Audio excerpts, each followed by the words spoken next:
असं अजिबातच नसतं की बाईला हे काम जमत नाही किंवा ते काम जमत नाही. मेन मुद्दा हा असतो की याच्या अगोदर तिने ते काम केलेलं नसतं, त्याच्यामुळे ते आपल्याला जमेल की नाही या गोष्टीची तिला शाश्वती नसते.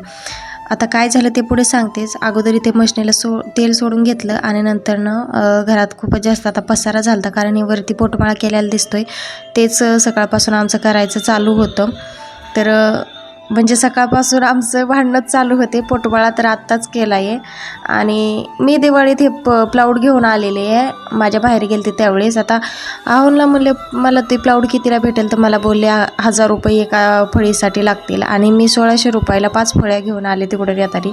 हो, क्वालिटी एवढी चांगली नसेल तरीसुद्धा 1000च्या मानाने आणि 350-300 रुपये एका फळीला लागले मला.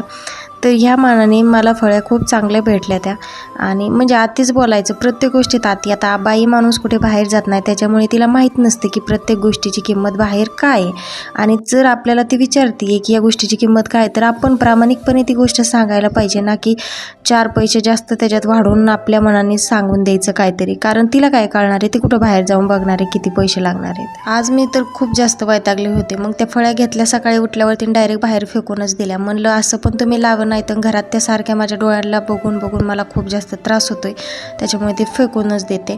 आणि मग काय ते गेले आणि लगेचच त्याला लागणार जे सामान होतं ते घेऊन आले आणि लगेच मला बसून देतलं. बघा आता दिवाळीच्या टायमिंगला आलेल्या फळ्या आत्तापर्यंत त्यांना बसवायला म्हणजे ते तयार नव्हतं. बोलले मला येईल तसं करून आणायचं होतं, लोखंडाचं ते बनवलेलं नव्हतं असं म्हणले. मग आता अचानकच कुठून बनलेलं बरं ते, म्हणजे येड्यात काढायचं काम करायचं. आणि मला फसवलं खोटं बोललं ना तर लई जास्त राग येतो. टेबलवरचं सगळं पसारा आता वरती ठेवल्यामुळे ना खाली सगळं टेबलच्या मागची वगैरे घाण काढून घेतली आणि सगळं व्यवस्थित ठेवलं.